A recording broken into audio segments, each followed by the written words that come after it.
Assalamualaikum warahmatullahi wabarakatuh. Waalaikumsalam warahmatullahi wabarakatuh. Kami dari kelompok satu akan mempresentasikan materi tentang hakikat ilmu filsafat dengan dosen pengampu yaitu Ibu Profesor Dr. Hajah Hasnah Faiza ARM Hum dan anggota kelompok itu saya sendiri Rahmi Septia Frisye dan Ibu Nur Hasni. Untuk materi pertama yaitu pengertian dari filsafat ilmu. Secara etimologi, filsafat berasal dari bahasa Yunani yaitu philos sophia. Philos artinya cinta atau suka, kecenderungan pada sesuatu, sedangkan sophia artinya kebijaksanaan. Filsafat menggambarkan dengan jelas karakteristik dan cara berpikir berlandaskan filosofis. Nah, untuk filsafat ini ada beberapa para ahli. Itu yang pertama ada Plato, membuat dialektika yang memiliki arti seni dalam diskusi dikarenakan filsafat sebagai usaha memberikan kritik untuk beragam argumen yang ada. Yang kedua ada Al-Farabi, mengatakan bahwa filsafat melakukan penyelidikan terhadap hakikat kebenaran dari segala hal, dan Cicero menyebut menyebutkan bahwa filsafat itu the mother of all the arts vitae, ya, yang artinya itu sebagai seni dalam hidup. Terakhir itu menurut Kartes mengungkapkan bahwa filsafat kumpulan segala pengetahuan itu adalah Tuhan, alam, dan manusia. Fungsi dan tujuan filsafat ilmu.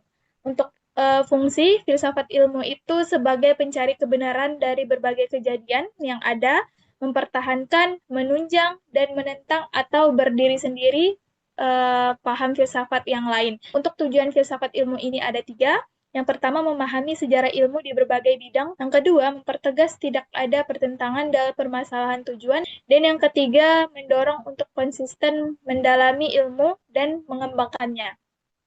Untuk cabang-cabang filsafat ini ada 5. Itu yang pertama ada metafisika, epistemologi, logika, etika, dan estetika. Baik, terima kasih. Sekian materi dari saya. Selanjutnya dilanjutkan oleh Ibu Nur Hasni. Kepada Ibu dipersilahkan. Saya sebagai penyaji kedua akan menjelaskan substansi dari filsafat ilmu. Yang pertama adalah fenomenologik, yang kedua positivistik, yang ketiga realisme metafisik, yang keempat rasionalistik, dan yang kelima pragmatisme. Kebenaran atau truth. Uh, Kalau kebenaran truth ini terbagi lagi dari enam buah. Yang pertama kebenaran koherensi, yang kedua kebenaran korespondensi, yang ketiga kebenaran pragmatik, yang keempat kebenaran performatif, yang kelima kebenaran proposisi, yang keenam kebenaran struktural paradigmatik. Konfirmasi.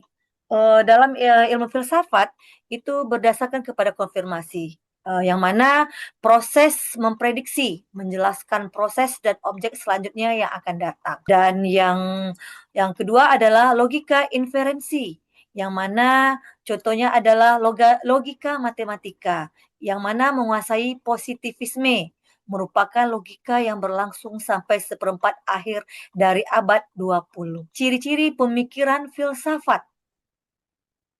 Yang pertama adalah bersifat umum atau universal, yang kedua tidak faktual, yang ketiga bersangkutan dengan nilai, yang keempat berhubungan dengan arti dan bermanfaat untuk menghalau terjadinya kekeliruan, dan yang terakhir adalah implifikatif.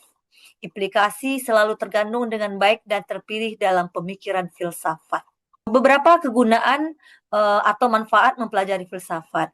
Yang pertama, itu diharapkan bisa memberikan ilmu pengetahuan. Yang kedua, dasar segala tindakan adalah ide yang akan membawa manusia menuju suatu kemampuan untuk merentangkan kesadaran dalam segala tindakannya. Dan adanya perkembangan ilmu pengetahuan dan teknologi. Kedudukan ilmu filsafat dan agama. Ini saling berkaitan. Ilmu filsafat dan agama memiliki keterkaitan yang terhubung dan reflektif dengan manusia. Hal ini dikarenakan ketiganya tidak bisa bergerak dan berkembang jika tidak memiliki akar pikir, rasa, dan keyakinan yang merupakan tiga alat dan tenaga utama manusia. Kesimpulan kita pada materi kali ini adalah antara filsafat dan ilmu adalah dua morfem yang secara isi ataupun sejarah saling berkaitan. Yang kedua, fungsi filsafat ilmu adalah sebagai pencari kebenaran dari berbagai kejadian yang ada. Yang ketiga, filsafat terbagi menjadi beberapa bagian, yaitu metafisika, epistemologi, logika, etika, dan estetika.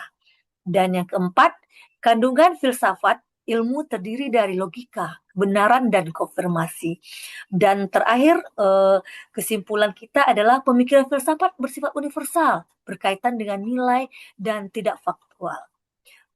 Sekian penyajian kami dari kelompok 1. Kalau ada kritikan, saran, kami terima atau tampung. Terima kasih. Wassalamualaikum warahmatullahi wabarakatuh.